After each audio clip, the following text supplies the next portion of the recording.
cher monsieur, chère demoiselle, en entendant cela, cette information d'aujourd'hui, j'ai sursauté de rire. Incroyable.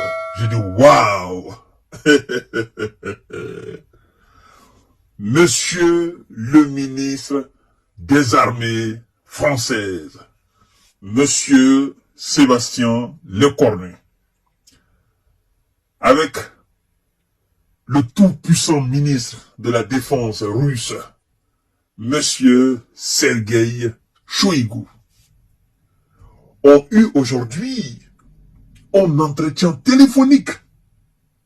Oui, mesdames et messieurs, vous n'en rêvez pas, c'est la réalité, c'est la vérité en plus. Ils ont parlé aujourd'hui au téléphone. Oui, la dernière fois, je ne sais pas c'était quand le responsable français avait eu des échanges téléphoniques avec des responsables russes. Je pense que ça date de 2022. Oui, 2022. Alors, on nous apprend que Sébastien Lecornu a échangé avec le ministre de la Défense russe. Et donc, je crois qu'il lui a présenté des condoléances par rapport aux événements douloureux de Crocus One City.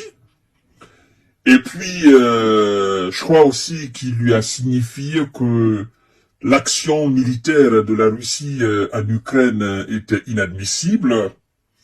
Bon, vous savez, ce renouement de contact entre la France et la Russie, pratiquement, il faut dire que c'est un début de négociation. Même si pour le moment, ils ne le disent pas officiellement, mais nous ne sommes pas dupes, nous ne sommes pas bêtes. Nous sommes très intelligents. Le fait qu'ils ont repris le contact avec la partie russe, c'est un début de négociation. Oui, bien sûr. Parce que si le contact n'était pas rétabli entre le bloc occidental et la Russie, parce que c'est comme ça, moi je qualifie. D'accord? Je crois que le choix du ministre de la Défense, en quelque sorte français, Sébastien Lecornu, pour qu'il reprenne la main avec son homologue russe, je pense que le choix n'est pas fait du hasard. Le choix est bien calculé. L'Allemagne ne peut pas le faire, parce que l'Allemagne est très mal placée. Bon, les États-Unis, c'est très difficile. D'accord? La France, oui. Après toutes ces annonces et toutes ces tracasseries, après tous ces discours va-t-en-guerre, après, voilà, toute cette montée de tension, on estime que oui, historiquement, la relation entre la France et la Russie, ça peut jouer dans la balance. Alors, moi je dis tout simplement ceci, aux responsables otaniens. Si c'est pour négocier sincèrement avec la Russie, si le but de cette reprise de contact avec la Russie est de ramener la paix en Ukraine, nous sommes très heureux d'entendre. Nous sommes très impatients de voir cela. Et nous dirons d'ailleurs que vous avez mis assez de temps, vous avez mis long pour reprendre le contact avec la Russie. Vous savez, jouer à l'orgueil, c'est pas bon à un moment donné. D'accord? C'est pas bon. Vous êtes en face de quelqu'un qui vous domine de long en large. Vous êtes en face de quelqu'un qui se donne les moyens et qui continue son opération, qui ne vous calcule pas. Quoi que vous fassiez comme discours, il ne vous calcule pas. Lui, il ne compte que sa propre stratégie, il ne compte que sur sa propre stratégie, sur ses propres moyens, sur ses propres fonds et sur ses propres hommes. Il ne demande de l'aide à personne. Vous voyez? Tandis que vous ne pouvez pas en la séparer. Il faut faire des conférences, des sommets à Bruxelles, à Helsinki, des sommets à Londres. Bon, pendant que vous êtes en train de tenir ces sommets, lui, il finance, il donne juste à son armée. Il donne juste les instructions. Et quand vous faites des conférences, après, vous décidez ce qui doit être fait. Donc, même ce qui doit être fait, il y a tellement de lenteur là-dedans que ça énerve même les responsables ukrainiens. Mais je pense aussi que c'est votre but. Tenir long cette histoire afin de pousser réellement les Ukrainiens à demander la négociation, parce que quand on vous entend, vous dites que, ah non, les seuls qui peuvent demander la négociation, ce sont les Ukrainiens. Vous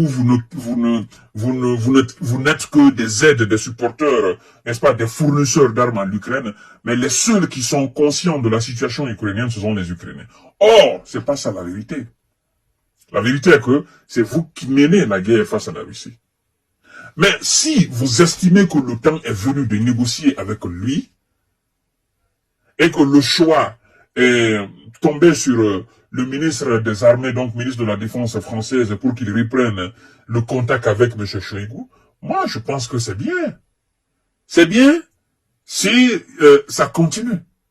Il ne faut pas juste qu'on dise, oui, ils ont repris le contact, et puis ça s'arrête là, non. Parce que si vous restez sur votre position, et que la Russie met la main sur Odessa, vous n'aurez que vos yeux pour brûler. Ça sera une défaite de plus, et une humiliation de plus. Donc, messieurs le cornu, vous êtes très jeune, 36, 37 ans, quelque chose comme ça là. Alors, je pense qu'il faut aller droit au but. Si vous voulez réellement que la Russie revienne sur de meilleurs sentiments, il faut aller vite, il faut aller sur base de sincérité et d'honnêteté, et il faut tenir compte aussi des intérêts russes. Parce que si vous ne tenez pas compte des intérêts russes, la probabilité pour qu'il y ait une paix durable en Ukraine, cette probabilité, elle est faible. Parce qu'on ne peut pas négocier aujourd'hui avec la Russie en la demandant de quitter tout bonnement sur le territoire ukrainien comme si de rien n'était. Non. Non et non. Non et non.